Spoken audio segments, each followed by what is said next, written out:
Ndasubiye kubaramutsa mwe banywanyi mukurikira imboneshakure yacu ari nayo yanyu Shiramatsiko TV.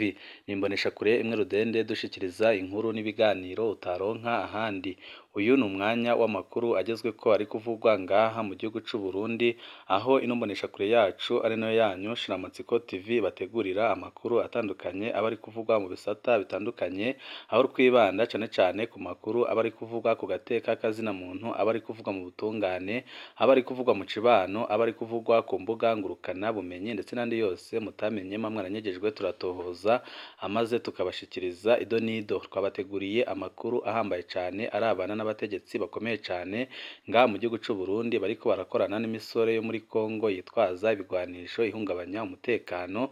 Ibyo byose nyene bigakorwa abategetsi bakomeye cane nga mu gihugu c'u Burundi barondera kunyuruza abantu batabakeneye, kandi byose bigakorwa n'abategetsi bakomeye cane barongoye inzego z'umutekano nga mu gihugu c'u Burundi. Hakaba hari n'abari mu nzego za leta bifatanya n'iyo misoresore yo muri Kongo kugira ngo banyuruze abanyagihugu b'igihugu c'u Burundi.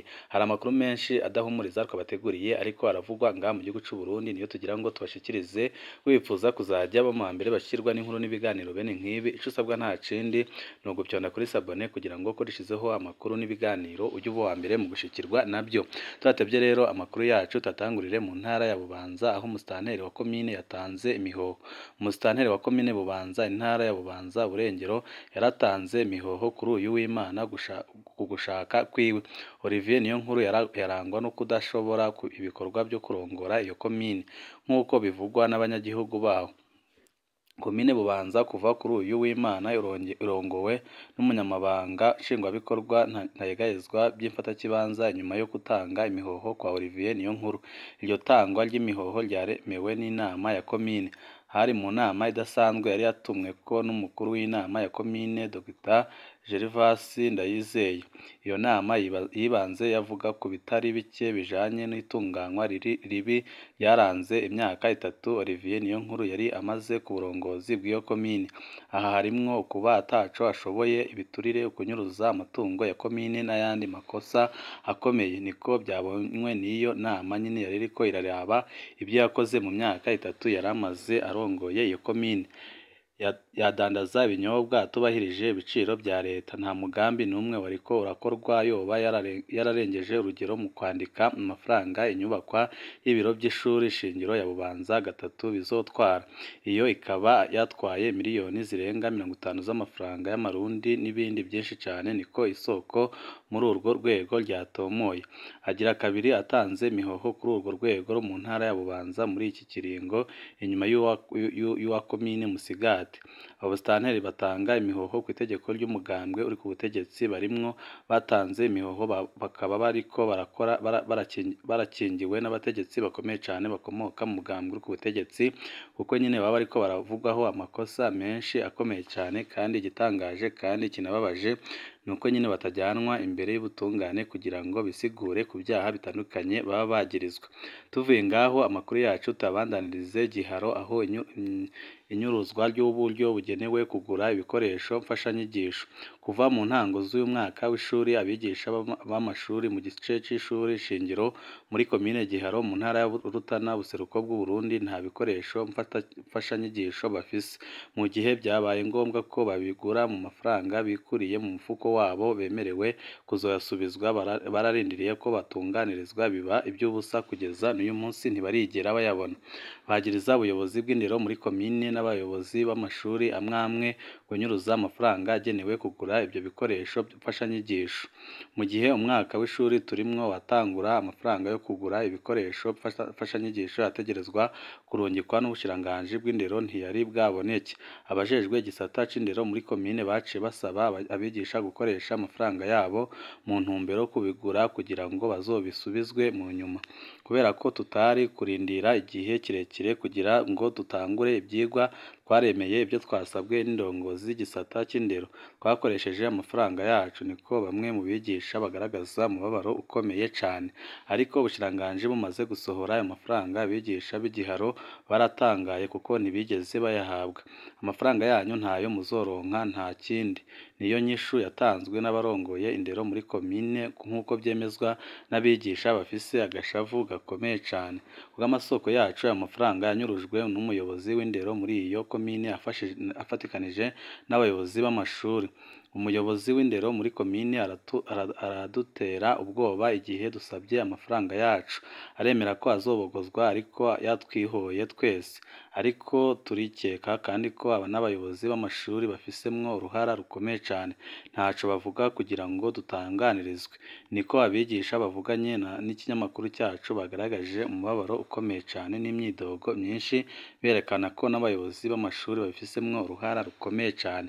Nk'ibikoresho mfashanyigisho muri umwigisha ategerezwa kuronka amakaye 6 n'ibindi bikoresho bimufasha gutegura ivyigwa.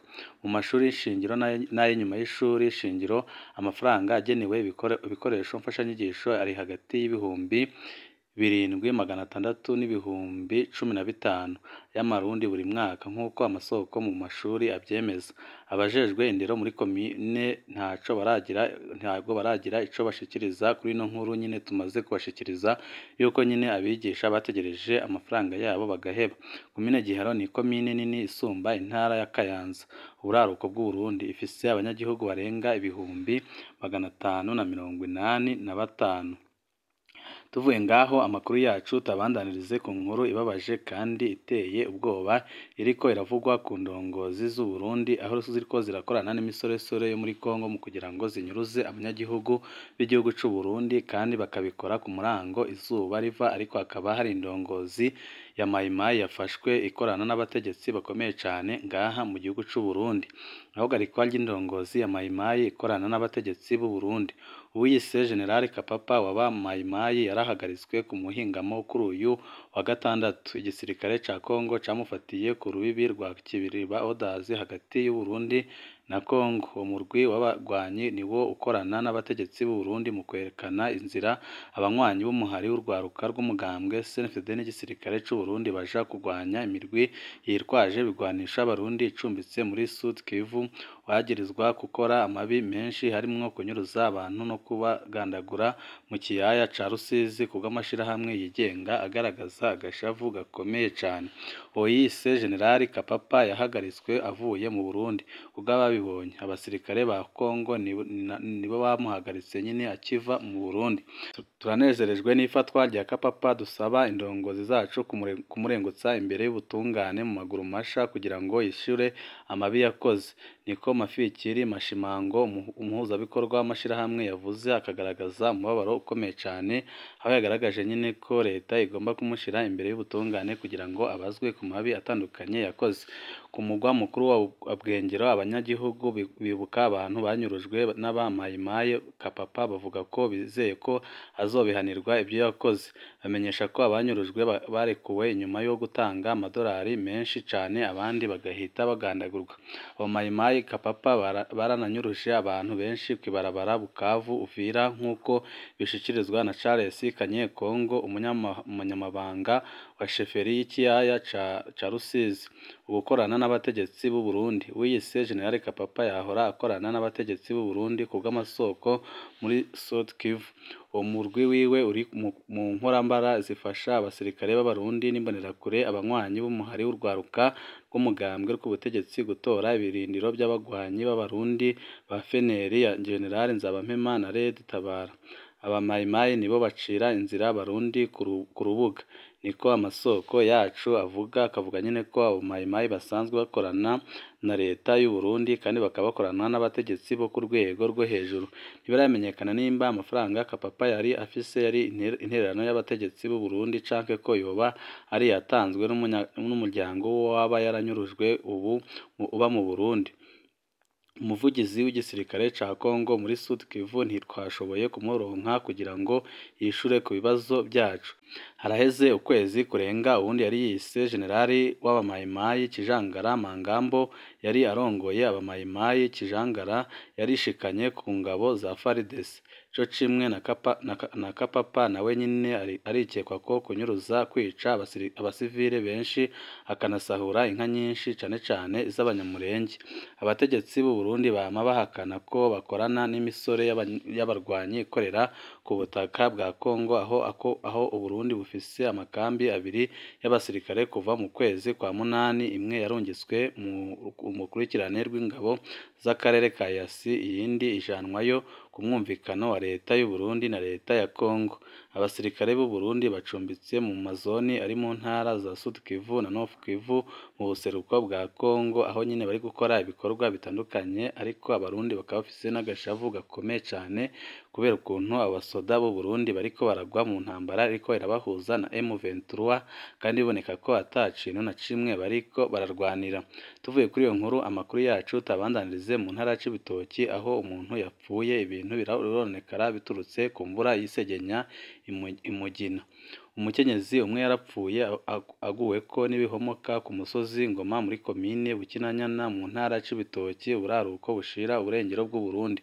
Kuri uyu wa gatandatu wa 11 Munyonyo yatwawe n'imyuzurira yatumye n'imvura y'isegenya yaguye ku mitumba ya Ngoma na Kagurutsi, yanonye amazu menshi n'imirima nyinshi. Ibyo byose nyine bikaba byaranonekaye kubera imvura yabaye nyinshi. Abategetsi baho basaba abagira neza kugarukira ku bahuye n'ibyago kuko birakomeye cane. Inzu zishika 20, ibirasi bitatu by'amashuri n'imirima y'ibiterwa byaratwawe n'imvura y'isegenya ivanze n'urubura ku mutumba Kagurutsi, ku bw'icegeranyo gitangwa na Samuel Kubwimana, umukuru wa zone Rubona. Yibutsa uko uwo mukenyezi yapfuye aguyeko n'umusozi mu gihe yari mu murima. Yatwawe n'amazi atemba gushika ku ruzi Ruha rugabura u Burundi n'u Rwanda. Ikiziga ciwe ntikiratorwa ariko kibandanya kuronderwa, niko yatangaje.